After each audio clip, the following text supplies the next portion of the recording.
life. I have to do the things that are necessary in order to keep my priorities lined out. And that's where we struggle. And I know we're talking about distraction and, we're so easily pulled in a million different directions, but life is really not as complex as we make it to be. These same truths play themselves out in all these different areas of our lives. You make God a priority, you make your spouse a priority, you make your kids a priority, you make your calling a priority. You'd be amazed at how simple life can be. But we have all these distractions and we have all this pull, and it's like, and so what? Sometimes I don't want to deal with. I just want to scroll. Just right. keep going. And if I invite you into my life, well, then you're going to call me out, and now it's just something else I got to deal with, right? And just, God, why don't you do it?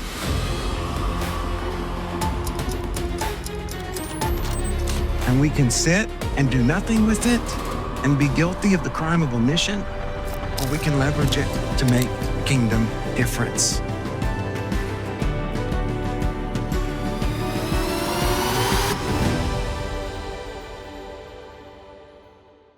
Welcome to the Troy Gramling Podcast, ladies and gentlemen. I'm Neal Oates Jr. here with Pastor Troy Gramling. How are you doing today, sir? I'm doing wonderful. I'm looking forward to today's topic. I am looking forward to today's topic as well. So, Pastor Troy, here's what we're going to look at. We're going to look at this attention crisis. Now, I'm leading out with this attention crisis idea. We probably have some of our viewers or listeners of this episode who are listening to this, driving their cars, maybe putting on makeup or shaving in the car at the same time. So I know this is going to be a great, real, relatable topic that we have today. So I want to just jump right in. When we were in our pre-planning meeting for this episode and the idea of this attention crisis came up, what immediately came to mind for you, Pastor Troy? Well, the first thing that actually came to my mind is thinking from the scientific standpoint, is there a reason, what causes it beyond just the way in which we think? Like, is there something going on maybe in the way media is presented or that kind of thing? It's really my first thought. I guess we live in a conspiracy-driven world, so it's like I watched what's the guy that says, just one more question? What's his name? Columbo. I was watching a Columbo show, and they were doing, and I think they proved that, I don't know if it really did impact, but you know how they used to put like popcorn at the movie theater, a little quick ad, and make you want to go get popcorn. The whole show was about that. One of the guys put in a thing to make the folks who were watching thirsty. So when the guy got up to go to the water fountain to get a drink, he took him out, and then here's the thing. I know this is probably not interesting to anybody listening, but Columbo, it was a good show. But anyways, here's how Columbo got him. Columbo then did it back to the guy. There was a video the guy had to watch, and he put some of those little short clips that you can't see with your naked eye, but your mind's supposed to pick up on them, of going to where he had hidden the evidence that convicted him. And so anyways, that's why I guess in my mind, when I thought about, attention spans and those kind of things, one of the things, I told you I had some things that are just kind of fun stats here, but a Harvard study found people spend 47% of their waking hours thinking about something other than what they're actually doing. And as a result, it makes them unhappy. The thought itself. Yeah, the fact that they're not thinking about what they're doing. And you think, how many times do you have to start something over? Right. Because you're not thinking about what you're doing, or you have to reread the page, or I can't, the number of times that I'm like taking my medicine or taking some kind of vitamin or something, and then I think, did I take it or did I not take it? Because I wasn't thinking about taking it when I took it. Right. And then here's one more, and I'll let us go on. But he says, Microsoft research found the average human attention span dropped what do you think it was in 2000? The average human attention span. So 26 years ago, that's hard to. 26 years ago, I'm going to say a minute. A minute. All right. We got lots of folks here. What do you think, Rick? 3 minutes. What do you think? 5 minutes? The average human attention span in 2000. 30 seconds. Pastor Danny? 12 seconds. What? 12 seconds. Yes, so you guys are way. We're too optimistic here. So we believe in the goodness of the people. In 2015, it dropped. What do you think? So if it started at 12, it went to 8 because isn't That's right. that's when we had a shorter time attention span than a goldfish. goldfish is 9. Right. And so I remember that one, but I thought it went from a minute down to 8 seconds. No, from 12 to 8. In other words, our average attention span is less than that fish that's going around like that is. Now, I don't know how they, first of all, I'd have to ask the scientists, how do they know? How do they know what a goldfish's attention span is? I mean, did he tell them or, so that sounds a little fishy, but I see what you did there, sir. All right, so PT, here's what I want to do. So we're talking about the attention span. So let me ask you, is the attention the issue, like we talk about this attention crisis, or is it what we're focusing on that as a pastor, right? So we're having here during this time, people, we know that we're distracted by phones. We have all of this stuff that's available to us. Is it that we can't pay attention, or are we paying attention or focusing on the wrong things, in your opinion? I think it's 2 things. I think one, there is a dopamine hit to something new, moving to the next thing. So I think there's a chemical aspect to that is just physical. We tend to chase the feel good. I think the other is, I think in my experience, personal experience, and then just watching people, is it's guilt, right? If I just sit here, if you guys, leave and I'm just sitting here and I start to think, I'm thinking about whatever it is I'm dealing with, and it's like, and I guilt, it could be not necessarily something I feel guilty about, just something I don't know what to do, or I feel overwhelmed or what. And it's just like, I don't know how am I going to pay my mortgage? I've thought about, I don't know, is that going to work? Or maybe, and I think we also, because we're making so many decisions, it'd be interesting. I'm sure they've done research on the number of decisions we have to make today is based to, 50 years ago. And do I do it? How many times have you talked to somebody and they're like, maybe you're going on to go out to eat or something, and they change their mind 100 times. I will not answer that question, sir. And so I think it's like, I just don't want to deal with life. Mm-hmm. We call it, I guess, mental. People take a mental health day, all of that. I think that's part of it. And so it's like, I want to go 8 seconds here. And then all of a sudden that creates some kind of thought. I don't want to go down that road. So I go to the next one, then it reminds me of something I want I don't have, or something I did that I wished I wouldn't have, or the success that I haven't experienced, or the regret that I'm carrying. And we live in a day where we can just, one is, I think we don't know how to deal with regret. We don't know how to deal with anger. We don't know how to deal with unforgiveness. We're emotionally stunted, which I think would kind of go back to social media in the sense of isolation. There's a difference in me having to face you and me sending you a text. Yeah, big difference.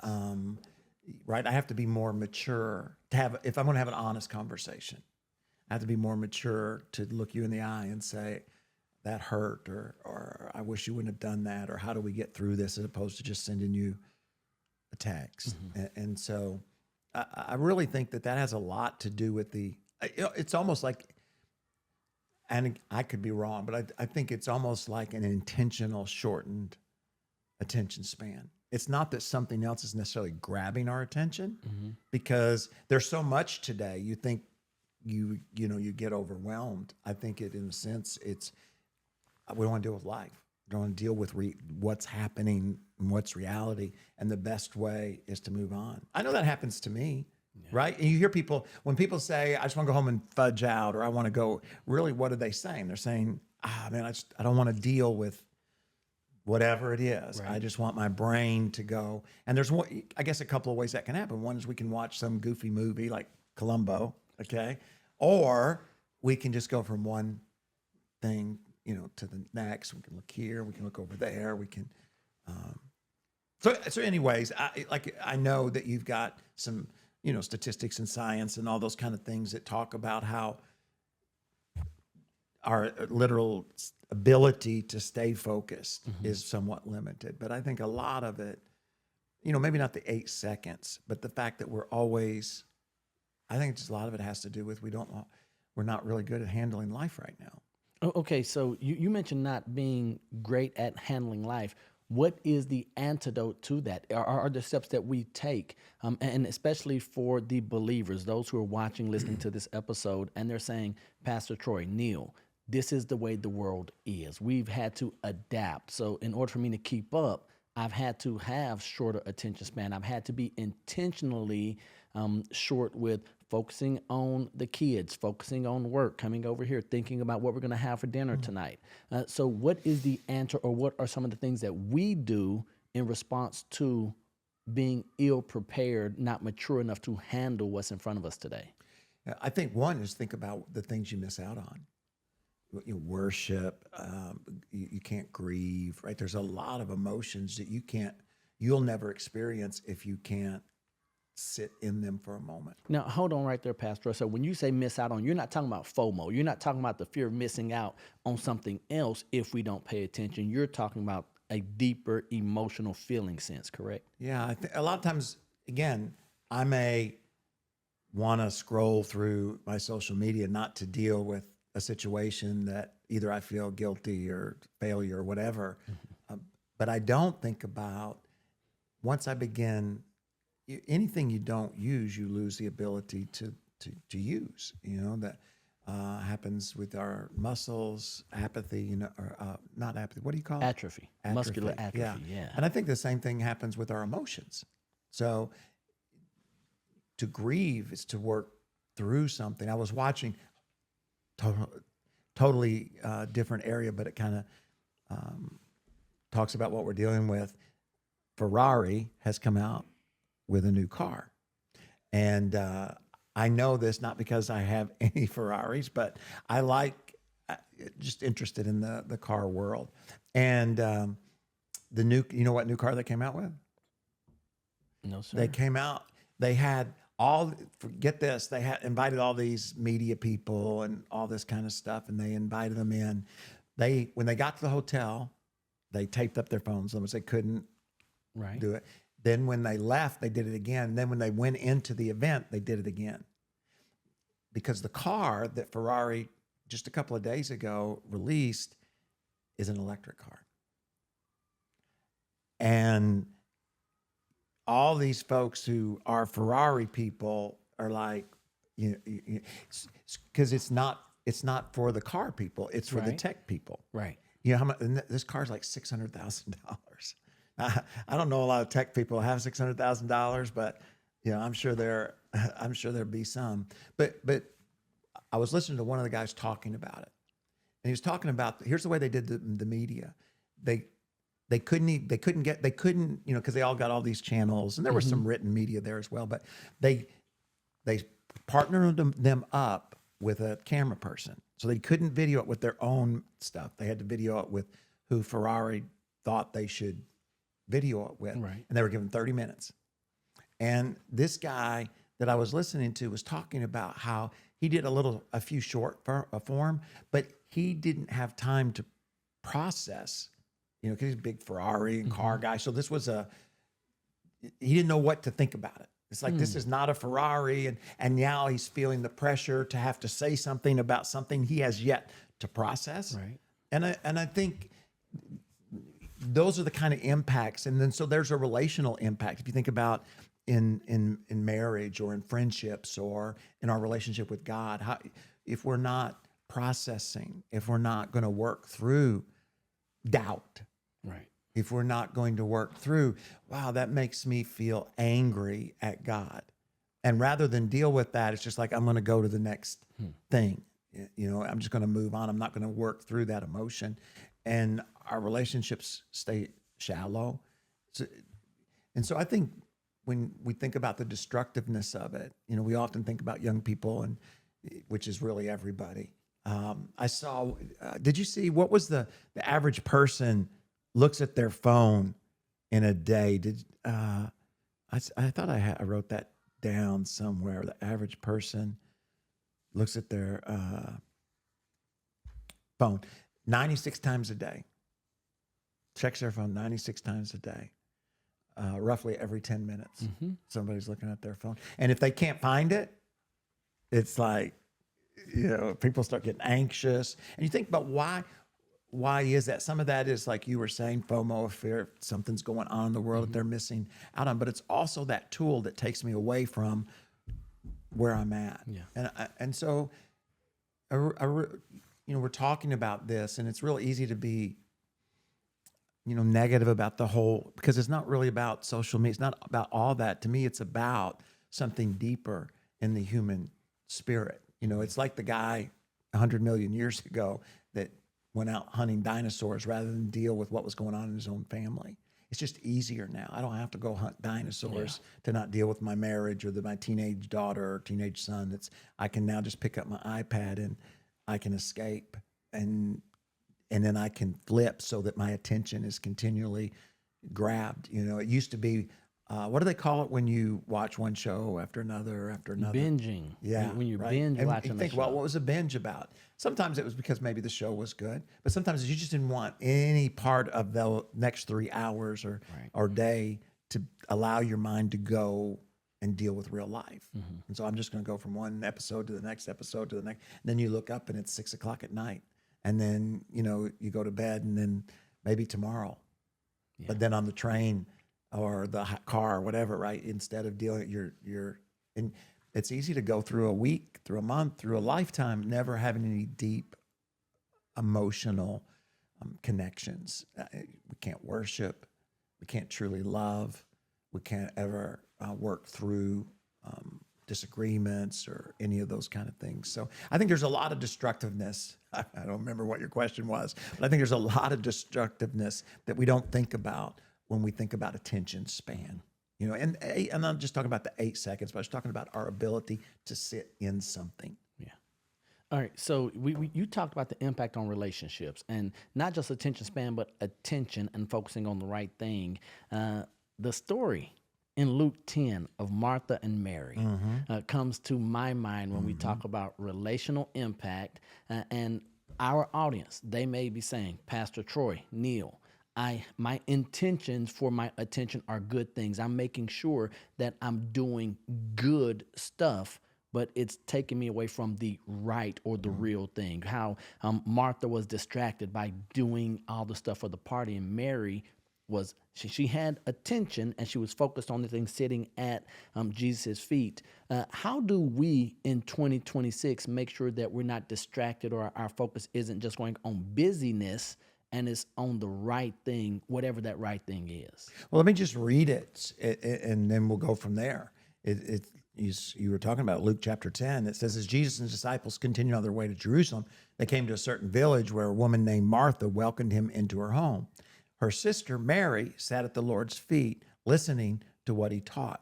But Martha was distracted by the big dinner she was preparing. And she came to Jesus and said, Lord, doesn't it seem unfair to you that my sister just sits here while I do all the work? And I just wonder how many of us have had that feeling. Yeah, it just doesn't seem fair. And it's kind of passive aggressive too. She's not coming and saying, she said, what do you think, Jesus? She like condemn my sister. How Yeah, exactly. Call her lazy, And he says, she does say, so tell her to come help me, right? But the Lord said to her, my dear Martha, you are worried and upset over all these details, but there's only one thing worth being concerned about. And I think it's important too to notice that he's not saying that those other things are not per se important, but he's saying when it comes to concern, right? Those things are stressing you out. He says, Mary has discovered it, and it's not going to be taken away from her. And like you mentioned, what did Mary discover? She discovered priorities. And that's one of the most challenging things to discover. Yeah. There's a million books written about it, all the charts, what's urgent, what's necessary, all those kind of things. And we all go through all the process, but determining what we're going to focus on, what's going to be priority. And you have to really do that beforehand.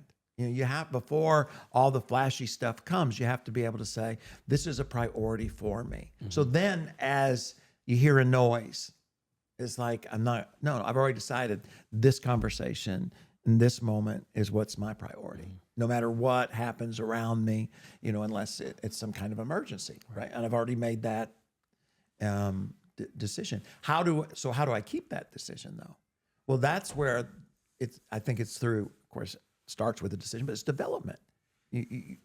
Mothers can hear their own babies cry amongst other babies, they tell us. Bailey, our daughter, just had a boy. She's going to hear him cry before I do.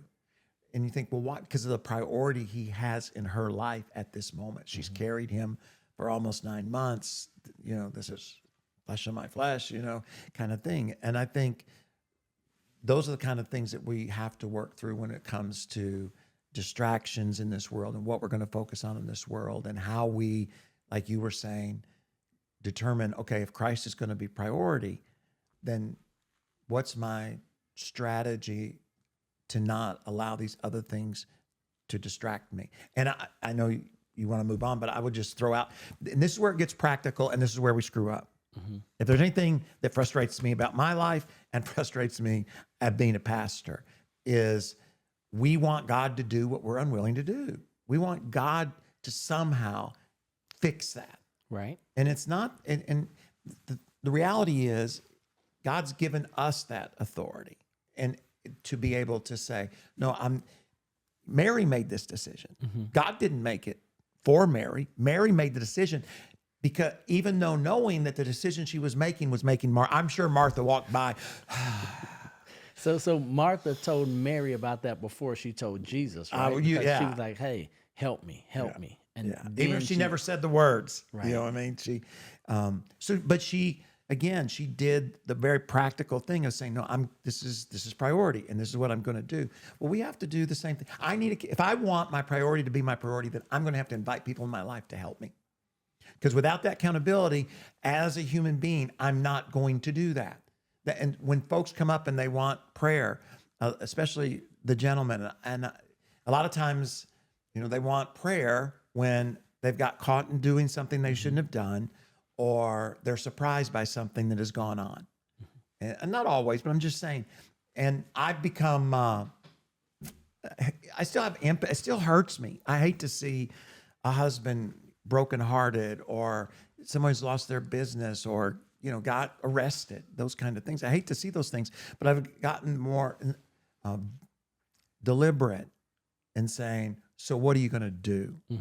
Because what they want me to do often is they want me to pray, and then for God, because I'm the preacher, that for God then to do something with the judge, or for God to speak to the wife, or for God to talk to the banker. And I'm not saying God that doesn't do those things, but in reality, if they want their life to be different, they're going to do some real practical things. They're going to be faithful to God's house. They're going to have to invite some men into their life. They're going to have to become readers and learners and growers, right? Those are all things that anybody can do, but none of us really want to do. We just want relief from whatever it is that we're going through. And it's the same with priorities. If I want to be able to stay focused on what's important, then I've got to do the things that make that possible, not just hope that it happens some way. And when God does step in, we don't like the way he steps in. A heart attack, right? COVID? How many people said, oh man, I discovered what's really important. How? Well, my gosh, I almost died, or someone I know passed away, or we had this horrible disease that came in. I haven't been out, right? Well, why? I mean, because that got rid of all this distracting things for us to be able to focus. Well, the scripture reminds us that if we will judge ourselves, then God won't have to judge us. And for me to judge myself is to be, as James says, we've been studying with our dudes, is to be able to look into the mirror and say, you know what? I need somebody to help me keep my priorities.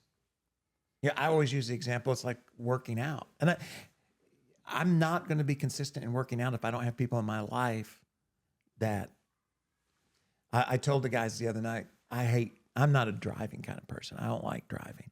I had a meeting in Jacksonville, and it was important. And originally I was going to drive because it's too costly to fly and the train doesn't go that far up. And so I thought, well, I'll drive. And it's like, 6 hours for me. Let's say some other folks might get there a little quicker.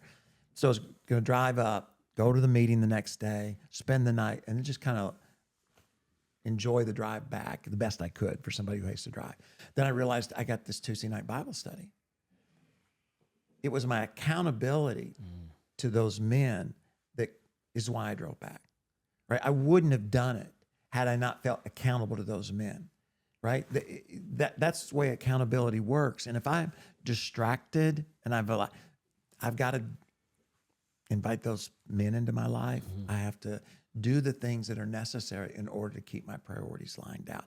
And that's where we struggle.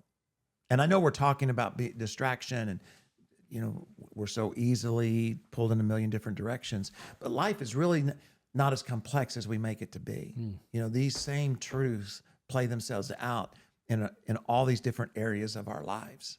If you make God a priority, you make your spouse a priority, you make your kids a priority, you make your calling a priority, you'd be amazed at how simple life can be. But we have all these distractions and we have all this pull, and it's like, and so what? Sometimes I don't want to deal with. I just want to scroll, just keep going. And if I invite you into my life, well, then you're going to call me out, and now it's just something else I got to deal with, right? And just God, why don't you do it? Yeah. I was talking this weekend. Christians are all the time. If God wants it to happen, it'll happen. Like that. Yeah. It's like, well, no, He's given you this authority. He's given you this responsibility, and God is ultimately in control, of course, but you and I can't just sit back waiting for God to do what we're unwilling to do and expect to be able to live a life that's focused on priorities. So I was reading a book.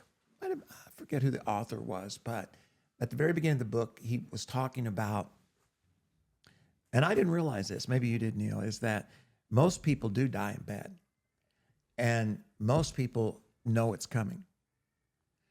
Most people aren't, it's not accidents, it's not tragedy, it's some kind of, disease or just as they start to get older and weaker. So they die in bed, they see it coming, which means you have a lot of what? A lot of time to think. Right. And you're either going to think with a sense of regret of what you didn't accomplish, what you didn't get done, or you're going to be able to look back and think about the relationships that you were able to enjoy and the impact that your life has actually had. I mean, there's always going to be some regrets, but I'm just saying that's why these conversations that we're having are so important, because they're the things that get us there. Yeah. It just seems like scrolling on our phone, but in reality, if we're running from something that we need to deal with, it's not just killing a few hours. Yeah. It's putting off. And then, watch how this rollers. So I'm scrolling because I don't want to deal with my teenager. It's just, I've tried, and it's just, well, then let's say she or he's in an accident, and now they've either passed or they're dealing with some kind of injury. I'm dealing with guilt.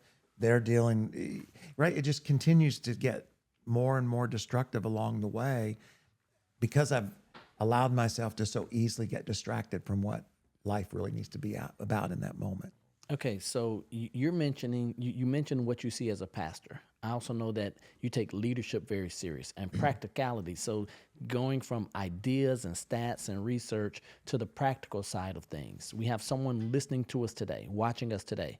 What do you say to them who are battling between I'm ambitious. I want to do everything that God has put for me to do, but that requires me to be, we're going to say, live a restless life, or to be fragmented in my thinking and my action. How do I mix the ambition with maybe the distraction? Is there a good way to do that? How do I do everything I'm supposed to so that God doesn't say, not well done, you didn't do your part, you waited on me, as opposed to, I just need you to trust and believe in me and don't worry about this other stuff? Yeah. That's really where most of us live. We live in that tension. That's where we are. That's where Neal is today, Pastor Troy. Yes.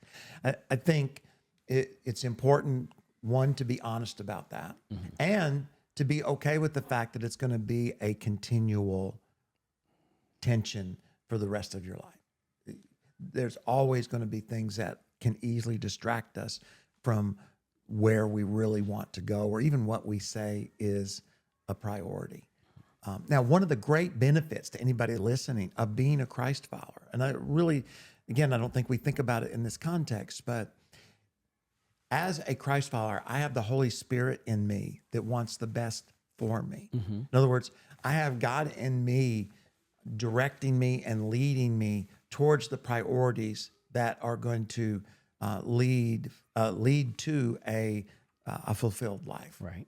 So it's important to develop that relationship. That's why that relationship, when it gets fractured, it does more. It's not, well, I made God mad, I did something and he's upset and now I'm not going to get my promotion. It's like, no, I've got God, I've got the Holy Spirit living in me that's leading me to live a life that prioritizes him, which then allows me to make difficult decisions when it comes to my wife. It gives me wisdom when it comes to, do I go on this business trip or is this a ball game I need to go to?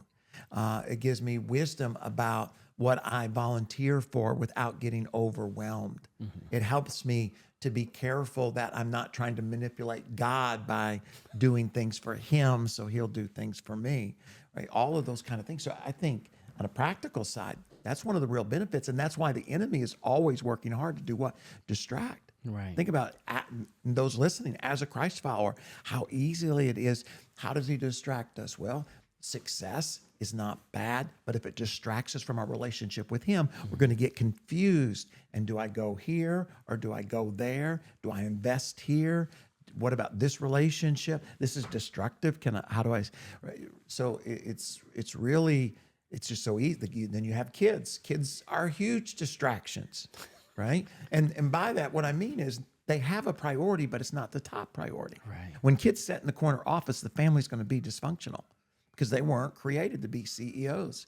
And you see that happen. So again, I just say, if I can keep my relationship with Christ where it needs to be, it doesn't necessarily make all this but I've just got this huge advantage to be able to see where I need to go and then begin to pray and work so as to have the courage to make the decisions that are necessary. Because like you said, the tension is what? Do I go to this ball game or do I go on a date night? And how do I make that decision? And I think we make things more complex because if I'm doing what God has told me to do in my relationship with my wife, and I'm doing what he's told me to do in the area of finance and leadership principles, I just think it becomes more, the Bible says, trust in the Lord with all your heart, lean not to your own understanding, in all your ways acknowledge him, and he will direct your paths. Right. Not to make them easy, just make them clear. And so that would be, I know in some ways it feels like we've gone in a million different directions, and I don't want to oversimplify things. I realize your boss is telling you to do one thing, your wife's expecting another, your kids are saying you got all of these things. But I do think that if we'll start, and not even to sound over spiritual, but if we'll start with our relationship with God, we'll have the tools to deal with the tension. It's not that the tension won't be there, but we'll have the tools to deal with the tension. We'll have the wisdom to realize that life is full of seasons. I was talking with one of our pastors today. We're in a very busy season here at the church. It's ever since COVID, the ministry's been challenging. And since the first of the year, we've been working hard to try to disciple people here. So, and the team, a lot of folks doing different jobs than they would normally do, just kind of filling in spots and holes. So it's one of those busy seasons. Okay. So in a busy season, your priority with Christ stays the same. But in order for the family, let's say, or even for you as an individual, or the ministry to go forward, then some other things might have to be arranged short term, Right. right, in order to keep the long-term priority. And to me, that's how you work. But if you get things out of line with God, you're going to drift, and then all of a sudden you're a workaholic, and your wife's you're never there, and your kids, Dad, where are you? Right, all those because you didn't have the conversations. Right. Maybe you made the right decisions, but you didn't bring the family along with you because you got distracted, expected them to understand. They see it as a distraction, right? You love work more than me, or you love golf more than me, or whatever it might be. But if you'd have brought the family along, and if you would have helped educate them that, hey, well, this is a season, and this is what it's going to look like, and this is why it's important. And then I'm going to invite you to hold me accountable to why we're doing this, and then when we're going into a new season, because seasons aren't eternal. Maybe in South Florida, it's always, but even here, right? The temperature changes, the humidity changes, and it should be in our lives. Because if you stay in the same season, ultimately, it will crush you. But I just think that those are the kind of things. And if you think about it, it's not that complex. It's not easy, but it's not that complex to slow down. Right. The Bible says, be still and know that I'm God. And I don't think that means we just sit around and are you? Are you? I think it's like, no. Okay, he's God. If he's God, then what does that mean in these areas? And then now how do I move forward? And so I would encourage, anybody who's listening or watching today to just start there. Yeah. And I know that's not very fulfilling, right? You want boxes that you can check, and you want a bunch of scientific information. And then I can blame Pastor Troy Gramling if it doesn't work out according to his schedule. Right. It's a lot easier to write a 300-page book on, as opposed to just say, let me start again. He's God. And where do I go from there? What's my next step? One at a time. And people might be surprised at how much peace we could find. Pastor Troy, I want to thank you on behalf of our audience here. Thank you for this conversation. This is a much needed conversation. So here's what we're going to ask from all of you today. We're going to ask you to go into the comment section. Let us know what area in your life you need to be still and know that he truly is God, and so that it can take some pressure off of us. We would love to hear that in the comments. We want to remind you that we love you, God loves you, and there's nothing you can do about it. And we'll see you here on the next episode of the Troy Gramling Podcast.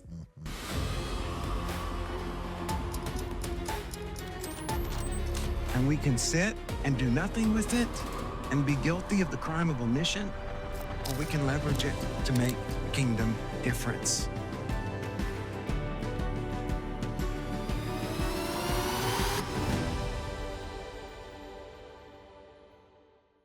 Hey guys, thanks so much for watching today's episode. And if you haven't, be sure and subscribe. And if you enjoyed what we talked about today, you're going to like this one or this one even better.